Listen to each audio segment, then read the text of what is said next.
ลองเลยเปิดปากเปิดคลิปออกมามันนี่จะเนาะมางานเสาสลดใจก็ลุงเลยมางานเพื่อนดีทรงสการลุงเนาะญาติพี่น้องเนี่ยพี่น้องไอ้พวกกำลังที่ทรงสการเพิ่นเอาหลับตาสบายดีเด้อพี่น้องเด้อเนาะมันนี่จะสุกเสาแน่เพิ่นก็ได้เสียหลายมือแล้วเนาะ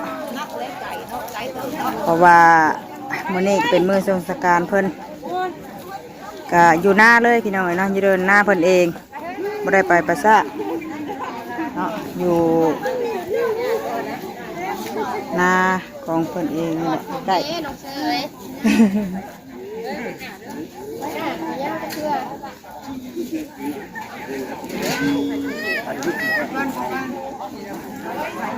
อย่าบอกมันเบิ่งได้ตัว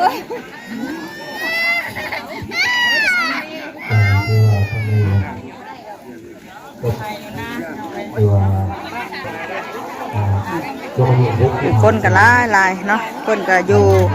อันบ้านเฮานี่แหละพี่น้องแต่ว่าง่ายออกมาอยู่ให้อยู่หน้าเนาะเฮ็ดเฮือนอยู่หน้าเลยก็อยู่นอกหมู่พี่แหละคนก็หลายเราก็เป็นผู้ใหญ่ผู้ตีผู้นึงเนาะเอาวานน้องพี่เลยเด้อใหญ่นำบ้านนำเมืองนี่แหละวานมาทั้งพี่นะอยู่แจหัวแจหน้าเราเอง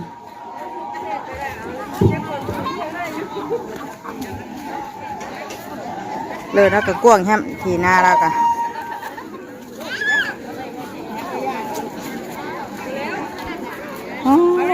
คนก็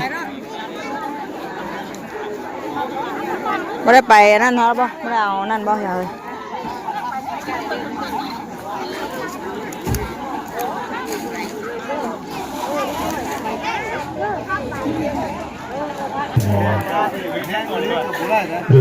คนหลายเนาะกินเองเท่าเห็ดกินอยู่ทั้งนี้คือว่าบ่หลายบ่ได้ประมาณรวมกันหลายช่ำพี่น้องเอ้ยเดี๋ยวทางรายงานบริการส่งคนดีจัดการครับให้เป็นเจ้าไปเพื่อแทนนางเฮ้ยมาดูพี่เราลงมาก่อนเด้อนะ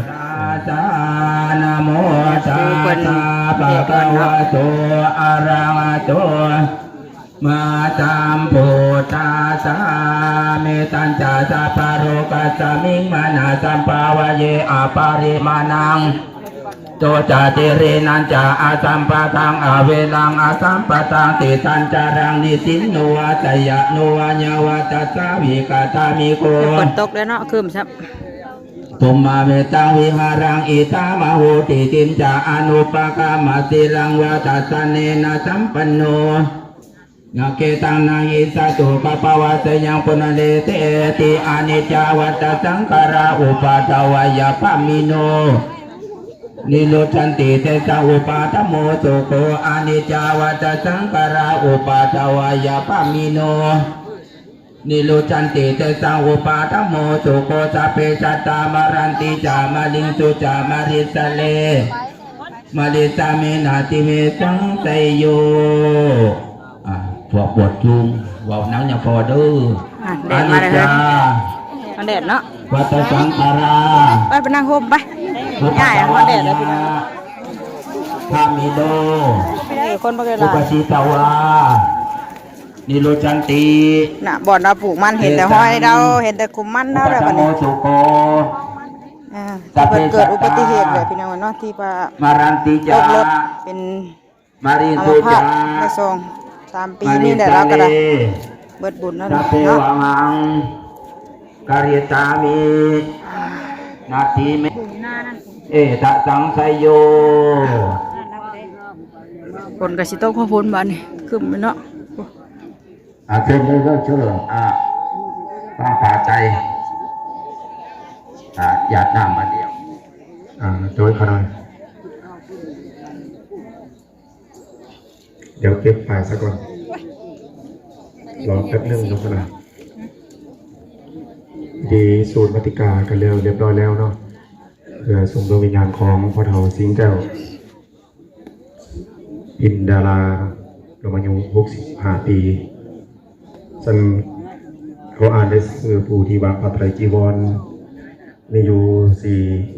องค์เนาะที่จะออกไปวางขอกราบและคานิมนต์องค์ที่หนึ่ง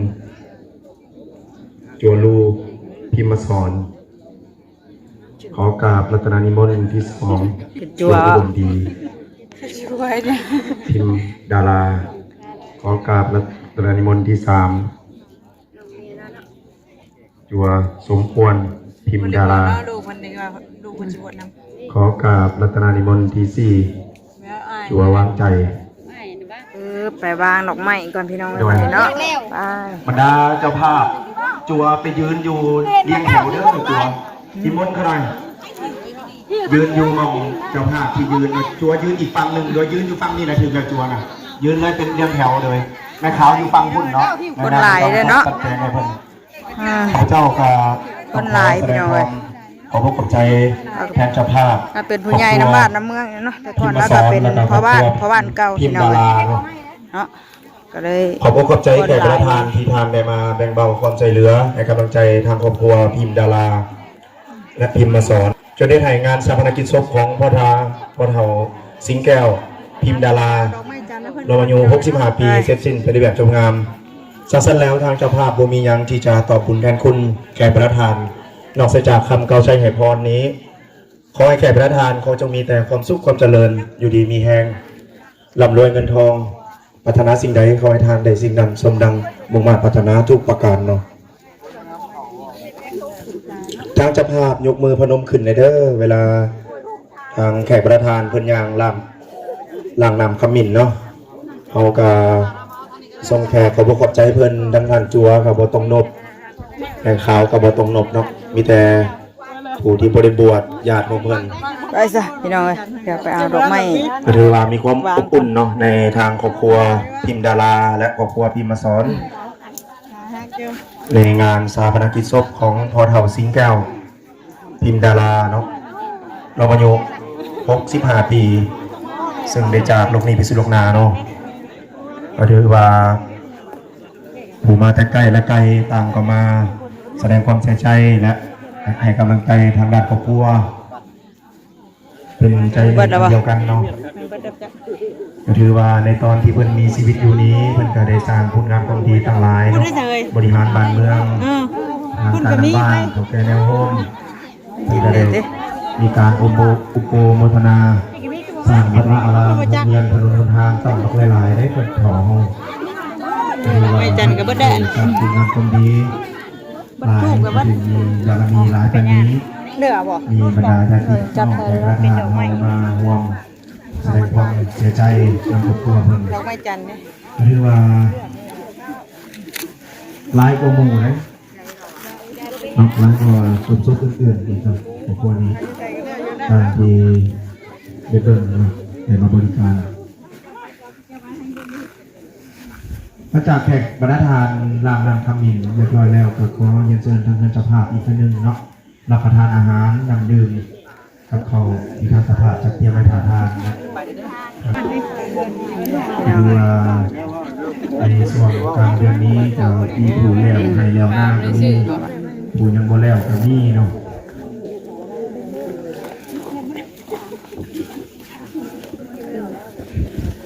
หรือว่าเป็นภาพที่นาจดจำและบนาจดจำเนาะสิ่งที่บนาจดจำก็คือการสูญเสียสิ่งที่นาจดจำกับความเป็นจังหวัดสันป่าเด้อบรรดาญาติพี่น้องเราต่างก็มาห่วงทานบนห้องบนนี้เป็นแหละเนาะของพ่อเฒ่าสิงแก้วพิมพ์ดาราซึ่งเพิ่นได้จากโลกนี้ไปสู่โลกหน้าข้าพเจ้าขอน้อมทุกคำอวยพรอันที่ประเสริฐอันล้ำเลิศนำแขกประธานขอมอบให้ดวงวิญญาณของพระเฒ่าสิงแก้วพิมพ์ดาราคอยเป็นผู้ขึ้นสวรรค์สังกาอยู่ดีภูมิดีวางดอกไม้เรียบร้อยวันนี้จะทำไงเนาะออกมาลอยไปข้างนอกที่บ้านนี้โฮมก่อนแดดแบบนี้แดดใช่ค่ะป้าทางลูกจังหวัดตายไปแล้วจะได้เป็นเฮ็ดซินก็ได้แสดงว่าผู้นั้นผมก็ล้มว้าวบ่เคยล้ม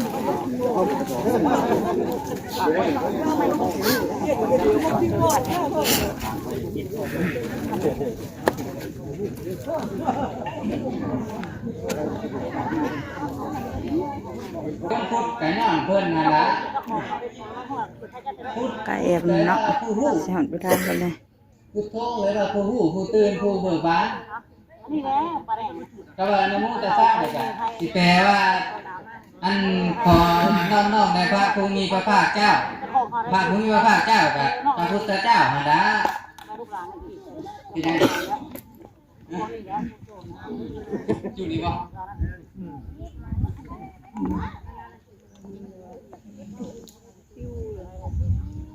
คือไป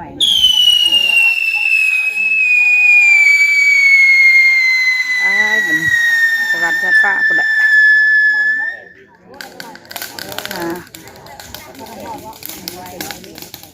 นี่จูดผู้เดียวอ่ะนี่ไม่เป็นอื่นจูดนะวะนี่ ไปดี บอกแล้วว่าไปซื้ออะไรบอกให้บอกไม่ออกฟังบอกให้เข้าใจเกี่ยวกับศาสนาพุทธขึ้นนะ ไป อย่าติดตามไป ไปไปพอเด้อ ศาสนาพุทธนี่มันมีแต่ทาง พี่น้องเลยเนาะ อันนี้แบบสิลงวัดอย่างเดียว นี่แหละเกิดเจ็บตายเรื่องธรรมดาเนาะธรรมชาติ ศาสนาพุทธ ว่าเพิ่นว่าตู นั่งสมาธิรักษาศีลอัน เดินเนาะก็กว้างกว้างเดินให้เดินหน้าได้ตะกี้เป็นป่าเป็นดงพี่น้องเลยสาวให้สาวนาเนาะจนเป็นมัดให้ลูกให้เต้า เป็นว่ามันเป็นศีลสมาธิปัญญากันเป็นจัวเป็นครูบากันนะกันเป็นพ่อไม่ออกกันเพื่อนจะเลื่อนว่าทางสมาธิปัญญา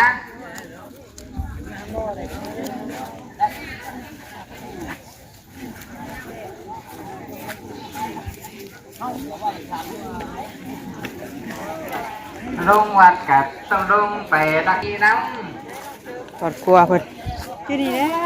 กันมีโอกาสกับเฮ็ดเอาเฮ็ด เมื่อใด เนาะ ทำไมโดดเราบ่ เราไม่ยากเราหายไปเดี๋ยวมา ตัดภาพมาบัดนี้ย่างลัดมาทางบ่อเปื้อนปานใดพี่น้องเอ้ยเนาะลัดมาทางทุ่งนาเฮาต่อบ่เปื้อนปานใดก็แต่มันเป็นทางโค้งย่างจนเมื่อยป้ากะแว่ชื่อน้ำทางหั่น ลัดมาทางวันโคกบายพี่เนาะนี่น่ะที่เฮาเห็นคอยมาเห็นนะพี่น้องเอ้ยอย่างลัดมานี่ลงไปนี่กับซีเมนต์หน้าเฮาอึ๊บเด้เตียงขี้ห้างเฮาก็ได้ต่อขึ้นฟ้าขึ้นฝนอยู่ฝนมาตกบ่มื้อนี้เมื่อคืนนี่ฝนตกแห้งๆพี่น้องเอ้ยบ่เนี่ยน้ำให้หน้านะตะหนามเลยได้ป่าวบ่น้ำดำมึงแน่ปลาดุงเอ้ยให้กลัวยามเดือน5เดือน6ให้กลัวยามห้าลำให้ลำหน้าตื่นขึ้นมาโดดได้ยินเสียงเขียดห้องที่แซวอยู่เอ้ามึงแน่งัวตื่นเท่าน่ะ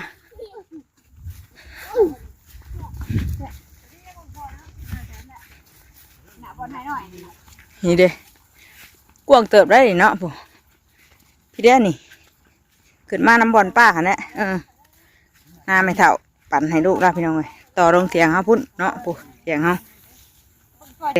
เถียงเขาก็ได้อยู่แคมห่วยผู้ย่างงานจนเมื่อยหอดเถียงเขาแล้ว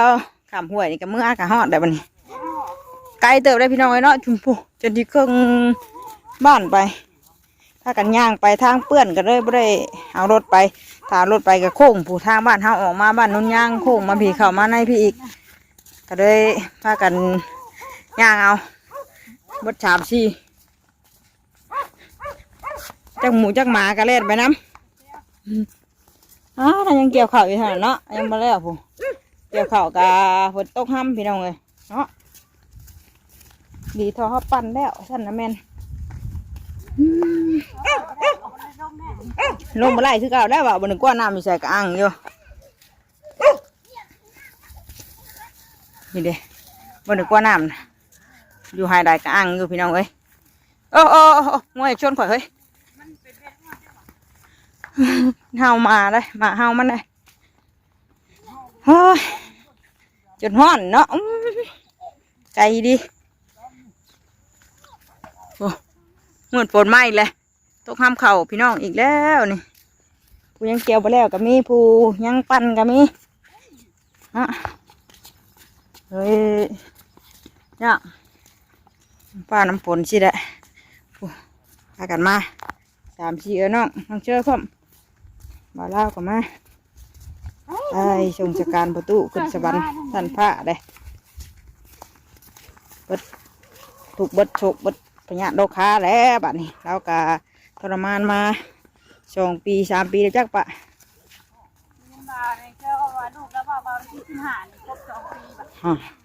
2 ปีเลยพี่น้องเอ้ย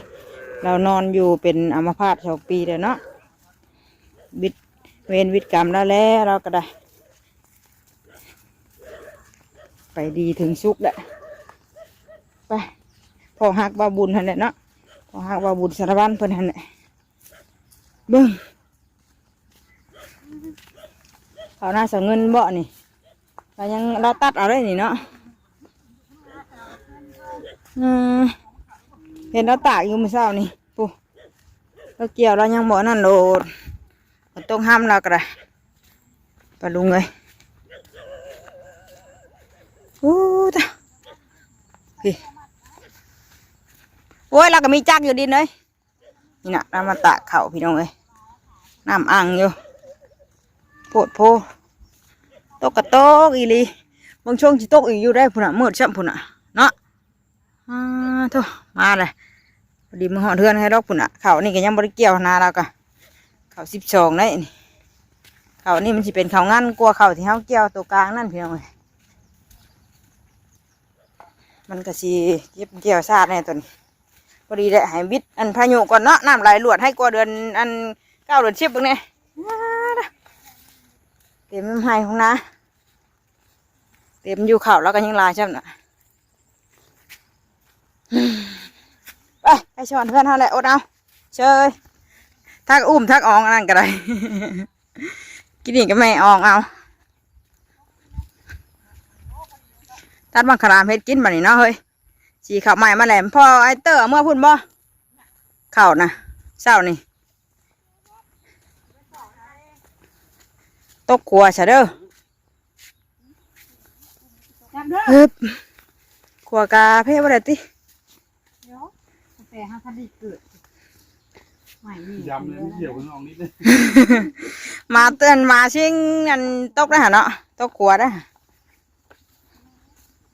กรึบหักขึ้นตรงนี้เลยเนาะขัวหักตรงนี้เรียบร้อยได้ดิบักลามสิแล้วเนาะดินปึ๊บห่านตัดมาผักนี่กะเป็นหน้าห้องฟังนี่กะเดี๋ยวว่ะเราคนอยู่บนอ่ะ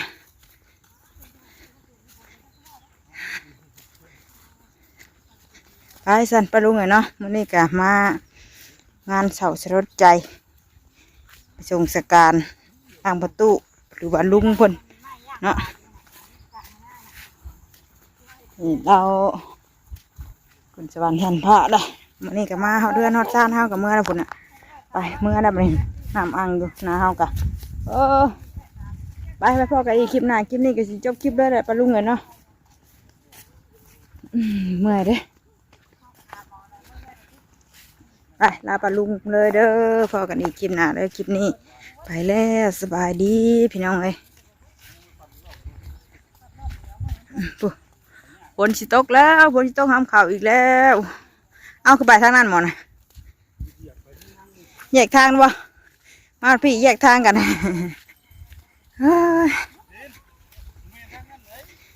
ดินแห่งผ้าไปเนาะเชียว